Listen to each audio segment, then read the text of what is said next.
Hello everyone and welcome to the Constructive Criticism Network. This network is here to help you improve at Magic the Gathering at every level. From Pauper Leagues to Top 1000 Mythic, we've got you covered. If you want to hear the entire network, head on over to our sponsor at pureMTGO.com, where you can hear each and every show, each and every week, and check out their sponsor, MTGO Traders, and tell them that the CCMTG Network sent you. Now sit back, enjoy the show. From YouTube, podcasts, and more, here's this week's episode from ConstructiveCriticism.com.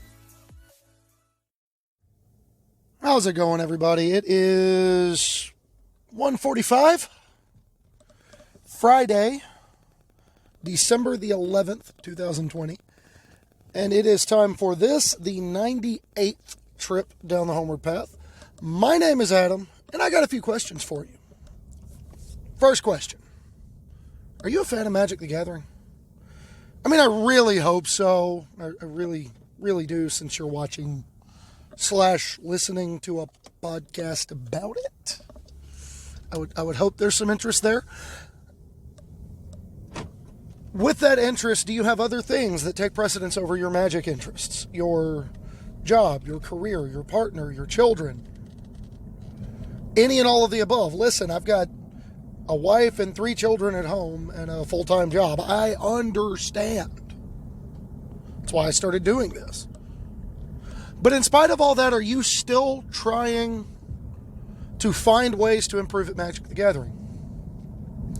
If so, then get ready to feel like a creature entering the battlefield, because I'm about to graft some extra power onto you. After a word from our sponsor. Our sponsor is PureMTGO.com. It's one of the largest collections of Magic the Gathering content on the web. I can't recommend them highly enough. There's literally something for everyone there. Something for everyone. Commander players, Pauper players, 60-card players, 40-card players, theory crafters. There's something for you on there. Go check it out. While you're hanging out on the web, check out their sponsor at MTGO Traders. They are who I preferred to use before I had any stake, before anybody had any stake in me. I staked my claim with MTGO Traders because they're just the easiest company to do business with when it comes to getting cards for Magic Online. And of course, don't forget to check out the parent network at ConstructiveCriticism.com. There's been a lot of moving and shaking on that network, including a new project that is on its way. I will not try to steal their thunder, but just be excited. Be very excited. You know what? Be even more excited than that. It's going to be great. And speaking of things that'd be great, if you like this show enough to help me keep doing it, it'd be great if you would head over to patreon.com/HomewardPathMTG if you want to support this show in a more direct manner. This show and every major piece of content I put out is always going to be free. But if y'all like what we're doing, we're going to put it to good use. With that out of the way, let's dive into our first segment. Our first segment every week is Budget Spotlight, where we look at an uncommon, a rare, a mythic, and a commander-centric card. Usually with a theme lining up with what the episode's about. So our uncommon this week is Neoform. Neoform is for a blue and a green, sorcery. Thank heavens that card is not an instant. Can I just say that before I go any further? Neoform is a blue and a green, sorcery. As an additional cost to cast, sacrifice a creature. Search your library for a creature with converted mana cost X plus 1 or less, where X is it's X or less, where X is the sacrifice creature's converted mana cost plus 1. Put that creature onto the battlefield with an additional +1/+1 counter on it. Shuffle your library. So, it's a centerpiece to 2 different degenerate Game 1 decks in Modern. One of which may eventually get support in Pioneer. The 2 decks in question, the most degenerate being Neo Brand, where you use Allosaurus Rider plus Neoform and put a Gristlebrand onto the battlefield, draw a ton of cards, do a whole bunch of more degenerate things, and obliterate your opponent on the second turn of the game.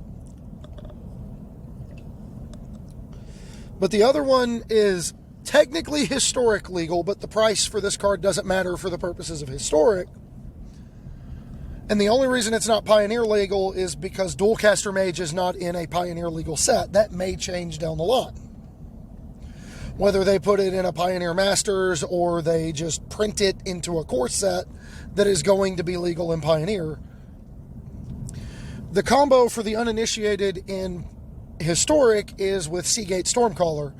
You put a mana creature down on turn 1, then on turn 2 you cast,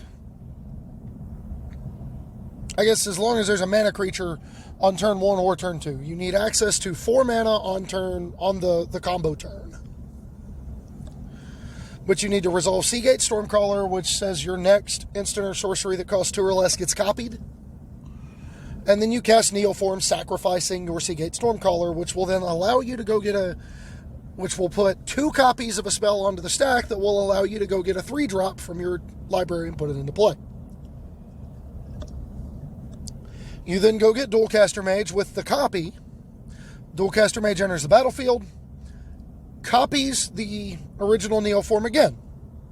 Still has X equals 3. Let's go get another one. Copy it again. Still has X equals 3. Go get another one. Copy it again. Go get another one. Copy it again. Go get a Glasspool Mimic, which will enter the battlefield as a copy of any creature you control. Copy it again. Go get another Glasspool Mimic. Copy it again. Go get another Glasspool Mimic. Copy it again. Go get another Glasspool Mimic. Copy it again. And then end on a haste enabler. Any random generic, as long as it's 3 mana or less, that gives your creatures haste. And then you kill your opponent.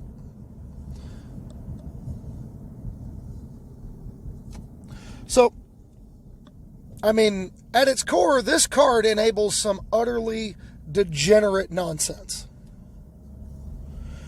You either get Gristlebrand from your library onto the battlefield, or you get just exactly lethal damage from your library onto the battlefield in one of the coolest ways you could possibly do it. I don't know about you, but that sounds like a pretty good time to me. I'm not saying I play it, because I don't, but I'm also not saying I wouldn't play it if I could. But even as a fair card, Neoform still has a pretty high power ceiling. The ability, anything that says go get a creature from your library and put it on the battlefield. What? Come on now.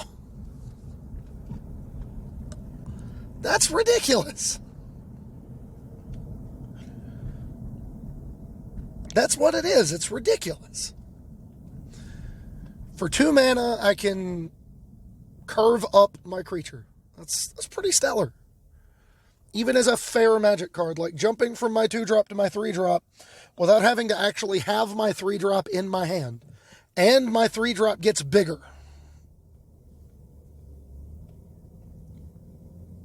That's pretty good. I like that. And you can like Neoform for the grand sum total of 25 cents a copy. You drive a hard bargain. Moving on to our rare, we're looking at Bring to Light.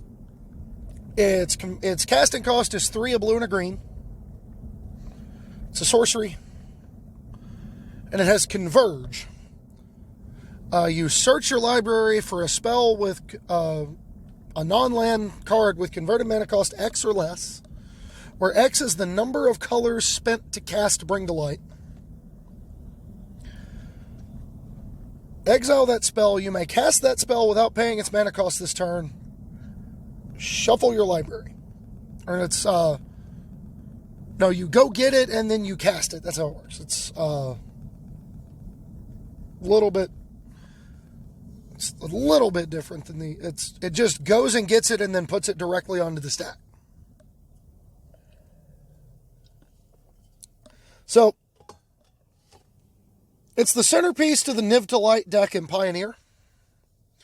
And even in the past, it's been a centerpiece card for Bring to Light Scape Shift. It's been a centerpiece card for just some weird, cool, spell slingy style decks in the past. I really love the Niv to Light deck because it's like the penultimate version of the I just play all the good Magic cards deck, and it's really cool.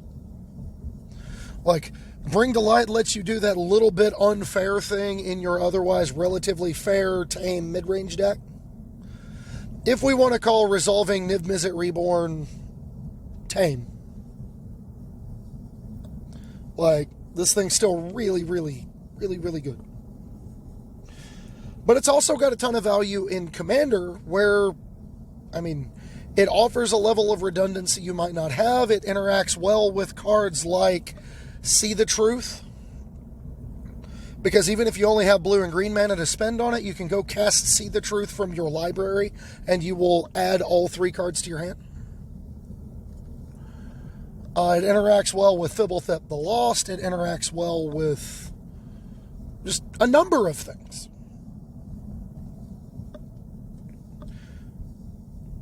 If you somehow couldn't spend mana of color to cast it, even if somehow X equals 0, you could do nonsense like cast Ancestral Vision and draw 3. That's cool. I don't know how good it is, but it's cool.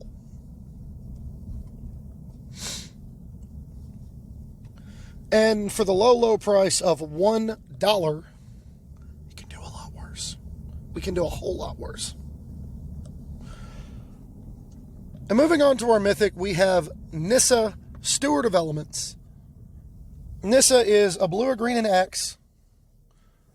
Enters the battlefield with X loyalty. And then you have a +2 of Scry 2.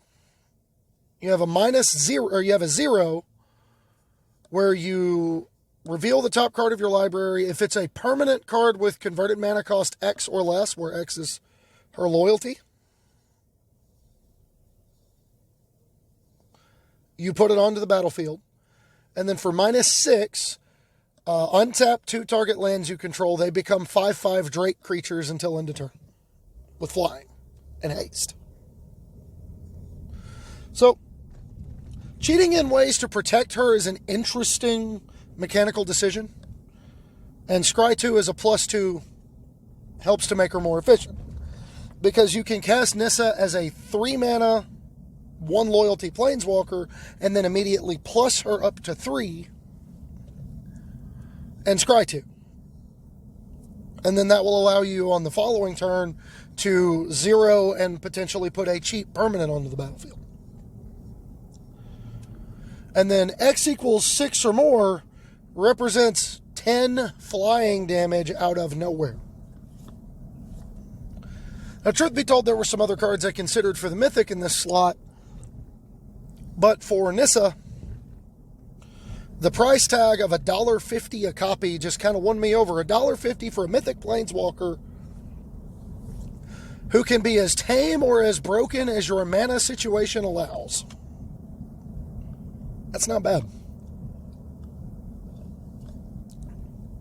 And last but not least, for our Commander-focused card, we have Unexpected Results. Unexpected Results is either 2 a blue and a green or 3 a blue and a green. I'm not dead sure which. I genuinely can't remember. But it's a sorcery.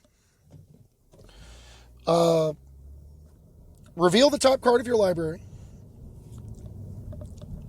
If it's a non-land card, you can cast that card without paying its mana cost.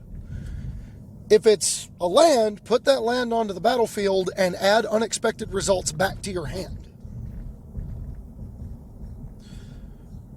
So, this thing is, on the surface, it looks like your classic kind of bajanky, cheaty, cute little commander trick. But I would argue this thing is a staple for any aspiring Simic deck. Because if you are built around putting non-land permanents onto the battlefield, it's going to help you do it. Or built around casting, You want to resolve a bunch of spells. You want to resolve ramp spells. Well, it can find you one. It can hit a land and come back. Like in a deck that cares about casting spells, whether it's just Simic or Temur or Sultai, it's a spell that you can cast potentially over and over.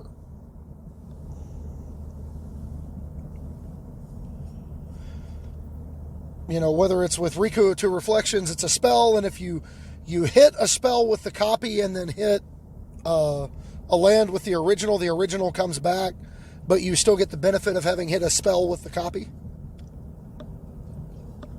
That's pretty sweet. Seems pretty good. But in the notes, I said it's a rare Simic centerpiece that isn't regarded as completely busted, but its floor is a ramp spell that returns to your hand. And for the price of 50 cents, 50 cents for that card, you can do a whole lot worse. You can do so much worse than Unexpected Results. And speaking of unexpected results, I did a contest in the Facebook group and Patreon Discord. And I only got one result back. I did a contest asking for Brew of the Week submissions. The winning deck got their name shouted out for this week's Brew of the Week segment. And they got their choice of 5 M21 Arena pack codes or $20 to MTGO Traders. I only got one submission. Suffice it to say, that was an unexpected result. But that one submission proved to be the style of deck that I really wanted to talk about this week anyway, because we're going to be spending so much time in the main topic talking about how utterly broken Simic as a color combination is.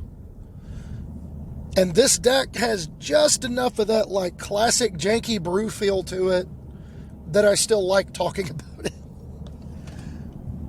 And that deck is Brandon Wheeler's Scutate. For those of you who don't know, Mutate was a mechanic that premiered in Ikoria Lair Behemoths that allowed you to kind of splice creatures together. It was the fully realized version of the augment mechanic from Unstable. The idea that you could put creatures together and give the creature on top the physical presence on the battlefield, but it would have the abilities of everything it evolved from. And you could either make the mutate costs more or less mana to facilitate appropriate power levels on triggers. And it is a super cool mechanic. It is a dead-on perfect bullseye for the flavor of the idea of creatures just constantly growing and evolving and becoming meaner and nastier and doing more and more and more things. Absolutely perfect flavor win. Hats off to Wizards of the Coast for the mechanic. That being said, it hasn't seen a lot of competitive play because it was unfortunately forced to share a standard format with the cards Brazen Borrower and Teferi Time Raveler for most of its time in standard so far. It was forced to share standard with Teferi until Teferi was banned, and then it's been forced to share standard with Brazen Borrower its entire existence. And that's a bit of a problem when you invest multiple resources into a creature only for your opponent to just put it back in your hand. The tempo loss is pretty big, and as a result, a lot of these mutate decks never really got off the ground. They never really got a lot of people working on them. We never got to find out how good they could be. In the case of this deck, it is a stripped down, to the point straightforward implementation, and I applaud that vigorously. I'm not going to do it because I'm driving and I need my hands. But instead of splashing other colors to try to get more and to become more diverse, Brandon opted to just play the most powerful things. Those things being the core mutate package, which is Polywog Symbiont, 1 in a blue, 1/3. Creatures you cast with mutate cost 1 less. Whether you're casting them for their mutate cost or not, if they have mutate, they cost 1 less mana. And then whenever you cast a creature spell with mutate, you can draw a card, then discard a card. So that's one of your core enablers. But the core concept of the deck is small non-human targets allow you to power out unbelievably powerful starts, i.e. Gilded Goose into a Gem Raiser, or Symbiont into Migratory Greathorn plus Parcel Beast. Rockets you ahead of your opponent in development.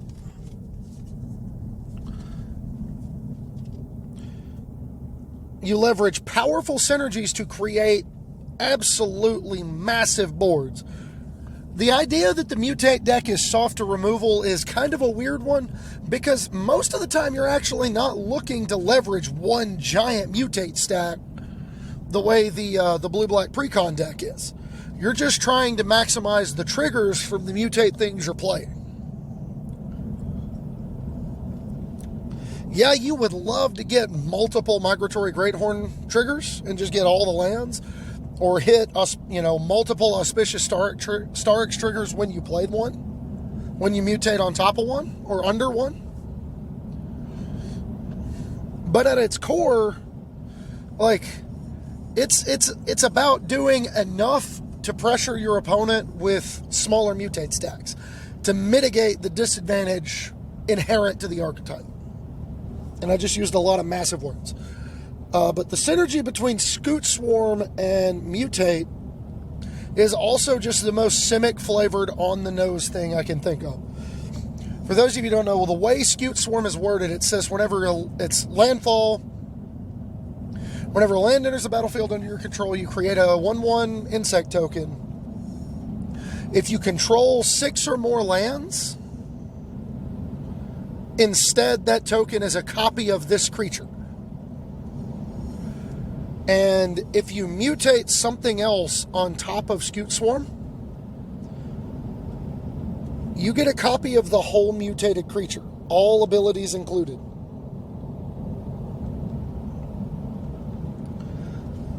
That's ridiculous. Just put a Star X on your Scoot Swarm, hit a bunch of lands, hit a few more lands, and hit some more lands, and then your whole deck ends up on the table, and you don't know what just happened other than your opponent just decided to get up from their computer and throw it across the room. Because the game capped out at 250 tokens, and they don't have a board wipe.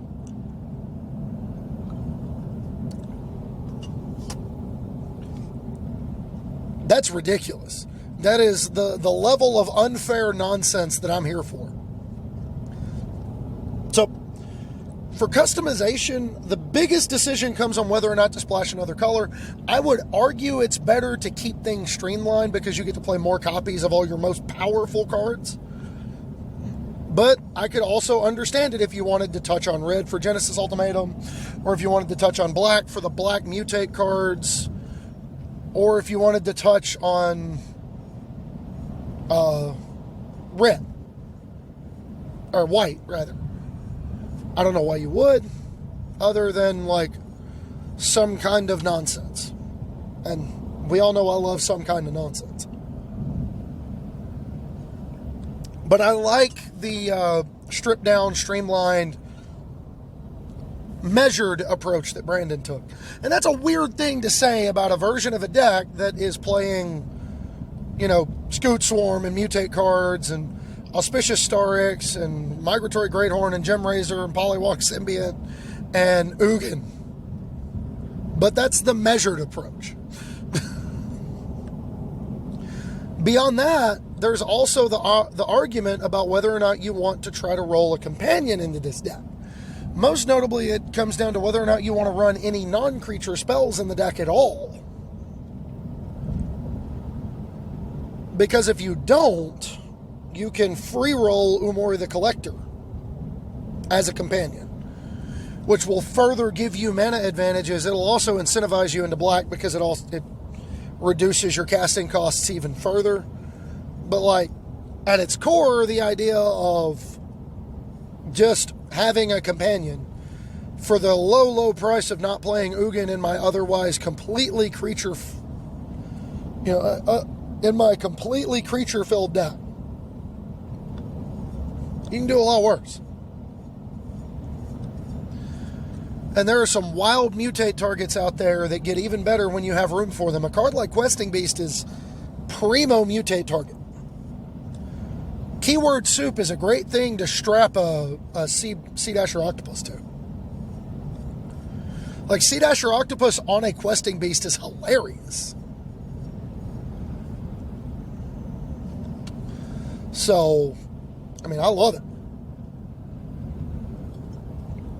As for the inherent weaknesses of the deck, it's going to run into the problems you run into with any given synergy deck ever at any given time. Which is the idea that sometimes you're going to draw the wrong half of your deck. You're going to draw all your payoffs and none of your enablers, or all your enablers and none of your payoffs, and just get beat down by somebody who has a fast draw or a disruptive draw while you're trying to find the way to play Magic and pull ahead of your opponent.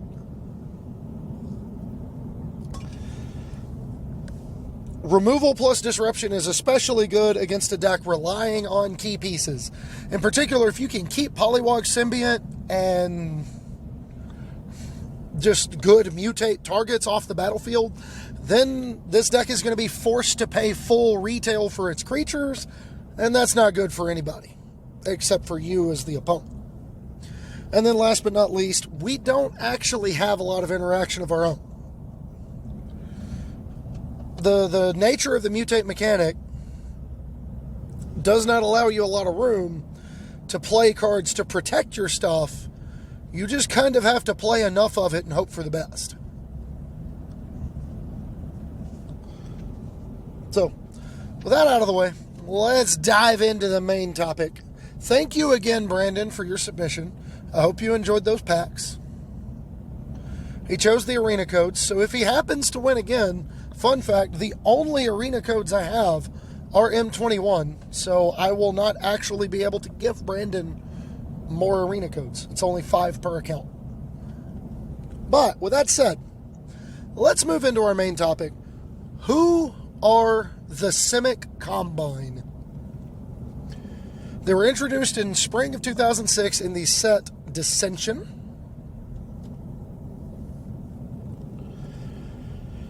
Where last week we talked about the Izzet, we talked about them being like your average chemistry lab partner dialed up to 11. The Simic are more what you expect to see in your regular media as a mad scientist. They are the laboratory experimenters. They are the gene splicers. They are the crossbreeding. They're the doctors on Ravnica, ironically enough. But they're doctors in a very, very, very liberal sense. Medical care for the Simic consists of trying to upgrade the injured body. They experiment with gene splicing and hybridization, often leading to utterly outlandish combinations of creature types.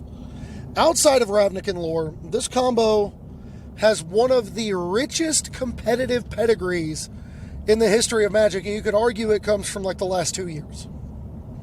Blue and green are widely regarded as two of the best colors in Magic. Blue because it has access to the best disruption, the best combination of disruption and resource management abilities, and green because it has the capacity to rocket you ahead on resources with which to manage. And when you combine the two, it just it's absurd. And we're going to be saying that a lot about Simic. So strengths, blue interaction, green threats, and the combination of ramp and draw. It's a really slippery slope between an okay Simic deck and one that needs a ban, as we've seen for the last year and a half.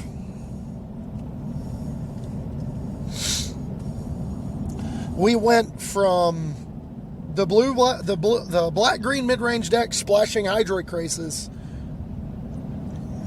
to just one set later, Simic Ramp being a deck.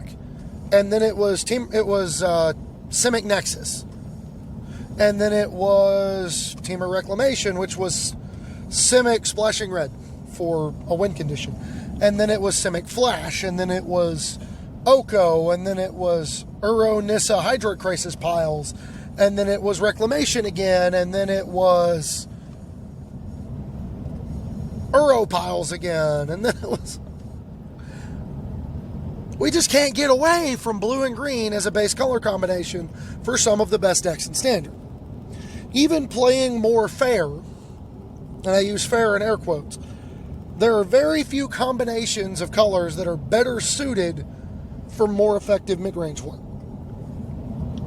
The idea of mid-range being, I'm going to play the best cards at every point in my mana curve that exist in a format, and when you have the two best colors, it's not hard to get a collection of really, really good Magic cards. So, I don't know what to tell you. There's a reason one of the best decks in Modern is Uro, Urza, and piles of good blue and green cards. Like, there's just a lot of them that are really good. Turns out when you can rocket ahead of your opponent on mana and then play cards ahead of schedule that on curve would be more powerful than what your opponent's doing, it's a really good place to be. As far as weaknesses, it struggles to permanently remove opposing creatures, which kind of sometimes can give you an in with aggro, where you can get them beat down low enough that you can take card advantage losses in order to close the game out by getting in chip damage and then close it out with some burn or prowess triggers. And then you also tend to rely very heavily on individually powerful cards to catch up on tempo. So if your opponent understands the matchup, you can fall behind, and then the card you're looking to leverage can be taken away from you because your opponent knows that's your out.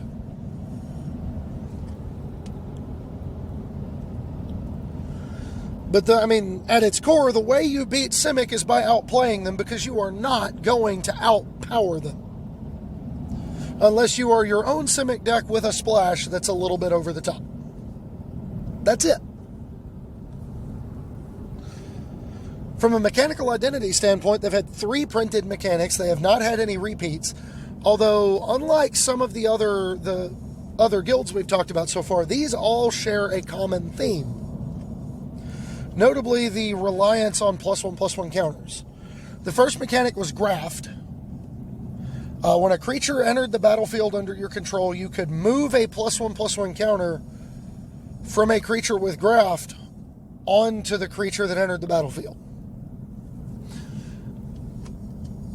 It was not a mechanic that saw a lot of successful play. There were some cards from the mechanic that saw play, but it was because they were on rate reasonable Magic cards like Plaxcaster Frogling, not because they were just absurdly powerful cards in their own right. Like, nobody's gonna confuse Cytoplast Rootkin for an absurdly powerful Magic card, or something that's going to leverage a ton of synergy for your deck. But it is just a 4/4 for 4 that can prove difficult to remove, and that's what made it see some play. The second mechanic was Evolve. A creature with Evolve, when a creature with greater power or toughness entered the battlefield under your control, you could put a +1/+1 counter on your creature with Evolve. So anytime something bigger comes along, it's going to grow to match it. or it's gonna grow a little. And ironically, this mechanic has seen the largest bulk of its success in Gruul decks, with the power of Experiment 1, the pseudo-evolved creature in Pelt Collector. Although I would argue there's a sweet Simic +1/+1 counter deck to be built that features Hadana's Climb, Experiment 1, Cloudfin Raptor, and Hardened Scales. I'm not going to say that deck's going to be good, but it'd be super cool. You could potentially get lots of +1/+1 counters all over the place just because of how your deck is constructed. And get lots of damage in. And that's what these decks are about. And then most recently we had the Adapt mechanic, which for me was one of the few really good ones from a design perspective, like an interesting design perspective from the year of Ravnica we just got done with. Notably, a creature with Adapt, you could pay mana.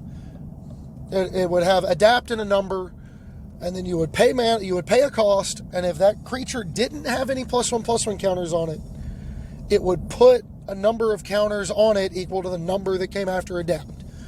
The most commonly played and one of the most iconic creatures now, I would argue, in Magic's history because of what it represented from a cultural standpoint, is Terramander. Terramander being a 1/1 for 1, had Adapt for 7 and a blue, Adapt 4, would put 4 +1/+1 counters on it. And it would the Adapt cost would cost 1 less for each instant sorcery in your graveyard. So a little bit of a departure from your traditional Simic flavor. Another honorable mention goes to Growth Chamber Guardian, who had Adapt 2 for 2 and a green. And when a +1/+1 counter was placed on it, you could go get another Growth Chamber Guardian from your library, put it into your hand. Notable because it didn't have to successfully adapt, it just had to have a counter placed on it. So in conjunction with Hadana's Climb, it allowed you to just keep free rolling your next Growth Chamber Guardian while your Hadana's Climb kept charging 1 up, which was a super sweet synergy. What are some of the common tropes of Simic? You've got, obviously, in Guild, one of their most common mechanical choices is the use of +1/+1 counters. They use them as a resource. Especially with the Adapt cards in conjunction with some of the older ones, the ability to remove counters from your creatures to do things and then use Adapt to put them back on is really cool. It creates a form of resource that, honestly, no other color combination really has. You have Ramp and Lands Matter cards being together. A card like Tatiova, Benthic Druid, is a really good example. Every time a land enters the battlefield under your control, you can draw a card and gain a life. Couple that with green ramp spells, and you start to rocket ahead of your opponent from a resource-based standpoint. You not only get to flood the board with lands, meaning you will both draw more action and be able to cast more powerful spells, but you're also going to draw additional cards with Tatiova, which will, conceivably at least, turn into additional powerful spells or ramps. And you just constantly stay ahead of the curve that way. Powerful top-end spells. Blue and green in particular, they like X spells, and they like they like really, really expensive spells. Particularly in green, but even just put together. X spells that just cost a lot of mana for really powerful effects. It's a common theme among the two colors. Cards like Omniscience that you can ramp aggressively into and then start casting prohibitively expensive spells ahead of schedule. Tribal Synergy, most notably, Tribal Synergy in blue-green tends to be very I don't know what the word for it is. It tends to be kind of unorthodox. Like, merfolk is a tribe in blue-green. Snakes are a tribe in blue-green. I can't think of another tribe in blue-green. I'm sure it exists. I just can't think of it.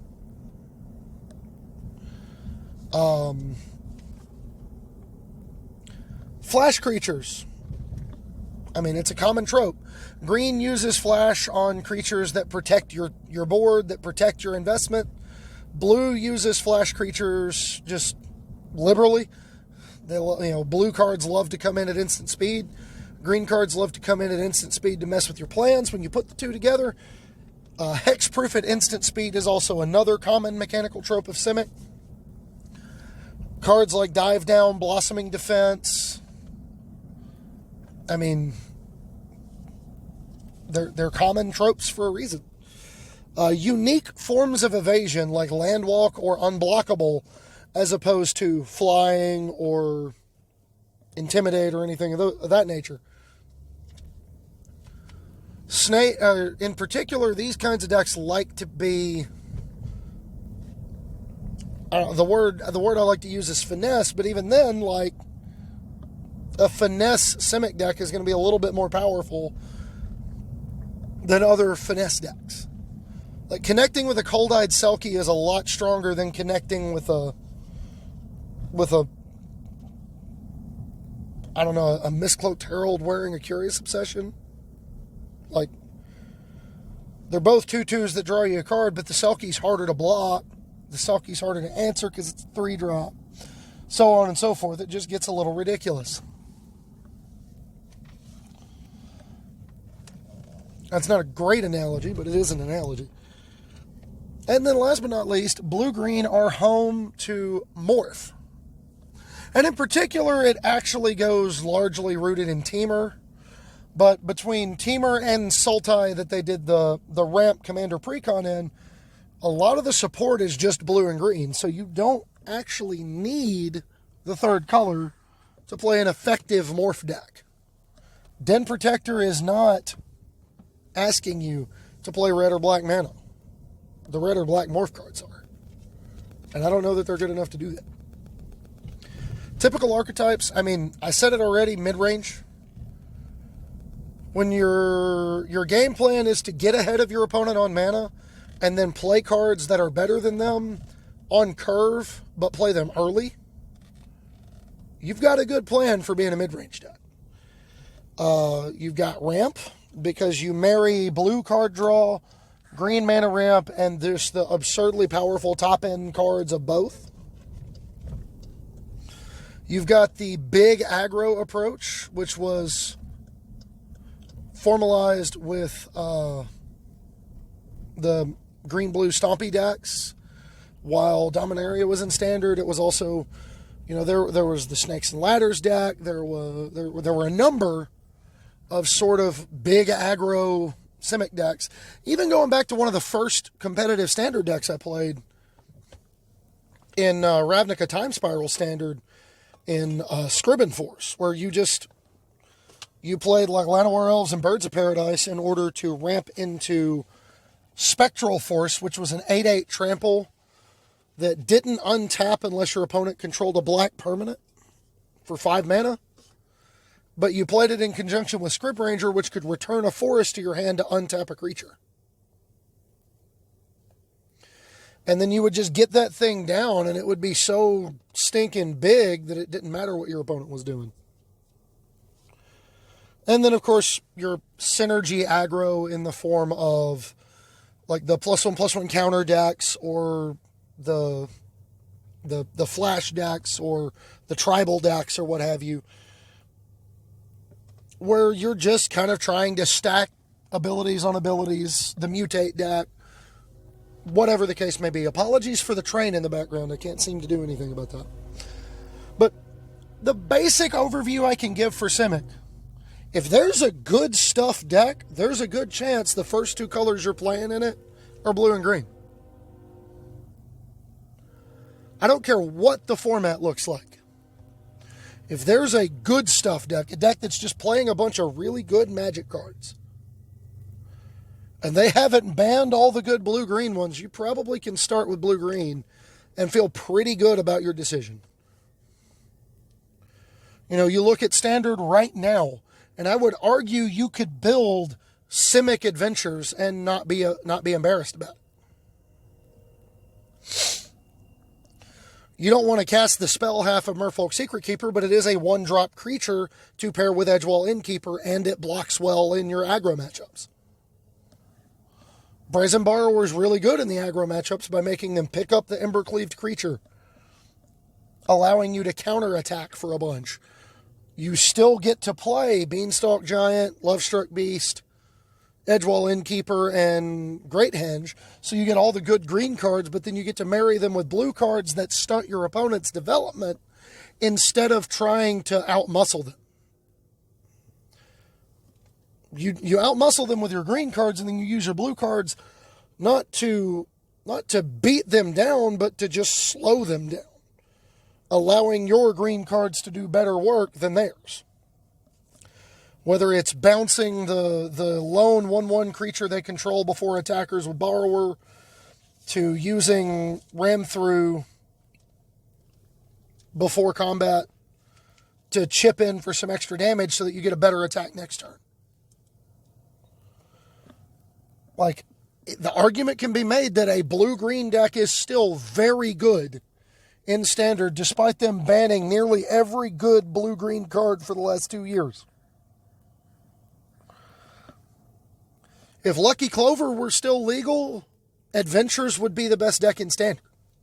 And it's in large part because of the blue-green cards. So, even then, it's still defensible. And that's what's so scary.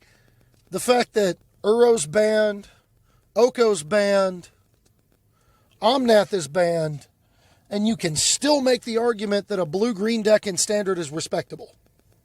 That's ridiculous.